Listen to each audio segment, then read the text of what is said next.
Talking Luther College Wrestling with head coach Dave Mitchell and coach last regular season duel a week ago tonight. You took on St. Olaf. Got a lot of seniors in the lineup. Overall, a great night, probably highlighted by Jared Groth at 74 and Nick Perch at heavyweight. Yeah, it was. It was great to get all of our seniors in there that we could and honor them and their families, and that was fun. And then, we wrestled well. We had some really big wins at 74. The St. Olaf had a kid that was ranked number 2 in the country in both rankings, the D3 Wrestle and the NWCA. Groth wrestled a good match, was able to get him on his back and pin him, which was just awesome. Groth had a very good season, beat a lot of very good wrestlers, and we're excited about him at the region this Saturday.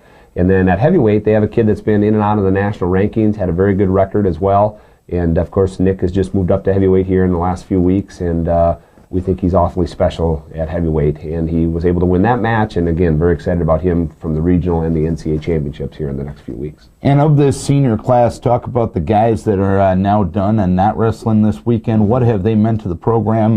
How big of a part of your success is accredited to them? Yeah. When they came in 4 years ago, our program was kind of at a low point, and we had to kind of try to build it back up, and those guys have been very, very important parts of that, and they've won a lot of matches for us. I think we have 9 seniors, and they all have a number of wins for us, and they've won a lot of matches, and so they had a very important role. Not only that, but the last couple of years in particular, we have some guys in that senior group, guys like Nick Jazjeski, Eric Marino, and others that are just very hard workers and really committed themselves to wrestling and to trying to help develop our program. And we'll really miss that leadership and that lead by example in the weight room and in the wrestling room. We're really going to miss that. Those guys are really good guys. In addition to the guys that have had a lot of great success for us, Garibaldi, of course, with all the wins he's produced and been at the national championships and just had a wonderful career at Luther. And just sad it's cut a little short with his knee injury, of course, but there's nothing we can do about that, and nothing he can do about it. He just had a great career for us. And now we've got a couple other seniors that are in the lineup yet that we hope can finish things strong.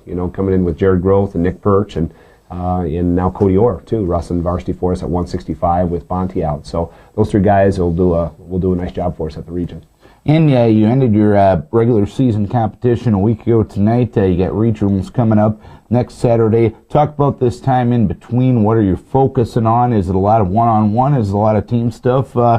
Really, how many guys are still involved in your day-to-day practices? Yeah, well, everybody's still there, and everybody plays an important role in our success. And we know that the guy that's 3 or 4 deep at a weight class, if we have an All-American at that weight class, they played an important role in that, and they know that too. Our team is very much of a family atmosphere, and we're in it together. And so we're we have the team still together. Everything's pretty short and sweet, very intense, very crisp, very clean, but really getting in and getting after it and getting out. And also kind of looking at some of these high school events that have taken place. The Iowa High School State Wrestling Tournament this last weekend. We have 3 of our wrestlers who had brothers that were competing down there and did very well.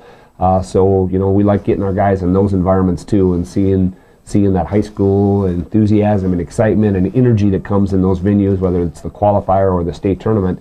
And so we like to try to get our guys in those environments too as we prepare. And when you really look at it, it's a great time of year to be a wrestling fan. Isn't it? I mean, coming back from the Iowa High School State Tournament this past weekend, for example, how many lives were changed there, in over a matter of 3-4 day period. And of course, it's years of preparation to get to that point. And it's the same thing for our college guys, and as I drive back from Des Moines and I reflected on some of the guys that we have as state champions on our team, you think about, man, how much discipline and focus they had to get to that level. And in college, it's the same thing all over again now. It's just being very disciplined, very focused over a period of time to win a national title. And as great as a high school state championship is, those national titles are even more meaningful. And so it's fun to be in a position to try to help guys achieve those honors this year. And that's what we have. We have 3 weeks left to try to make all that happen. And a lot of guys are within striking distance of that. And when you look at the 10 guys you'll be sending to Dubuque this weekend, talk about the process of entering the lineup and how they seed everything prior to Saturday. How does that all work? Yeah. Well, we just set our lineup. Really, with some of the injuries that we've had, we've been kind of waiting here till the very last minute. We had some wrestle-offs last weekend, and in fact, we had another one last night to kind of determine who our top 10 guys are.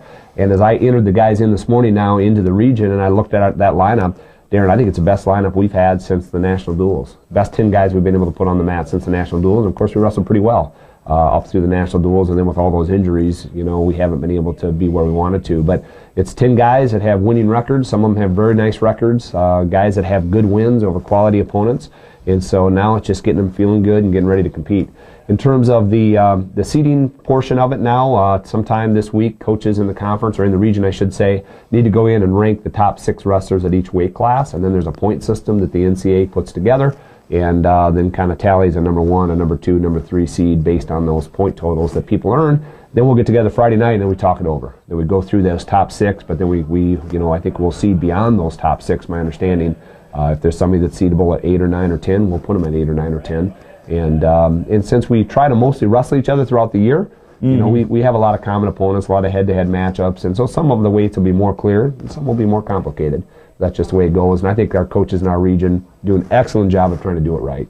Trying to be fair. We all want our teams to do well, but we also want to make sure that we're doing the right things for the kids involved. Talk about what's going to be the key to having as much team success as possible. Granted, there's keys individual by individual, but what's the key to having as much team success as possible on Saturday? Well, it's a national qualifying event. That's what it is. We're trying to get guys to the NCAA championships so that we can be in the mix to be a trophy team once we get to the NCAAs, and that's exactly what it is. When it used to be the Iowa Conference Tournament, it was a dual event. It was the Iowa Conference Championships simultaneously with a national qualifying event.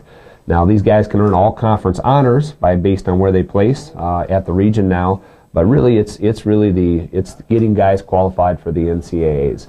And again, as I looked at the 10 guys that I put in here, it's important that everybody wins matches. If you're going to do something team wise, everybody has to win matches. So even those guys like, let's say Cody Orr, who's moving up a couple weight classes at 165 because Garrett Bonte is injured, well, he's pretty tough.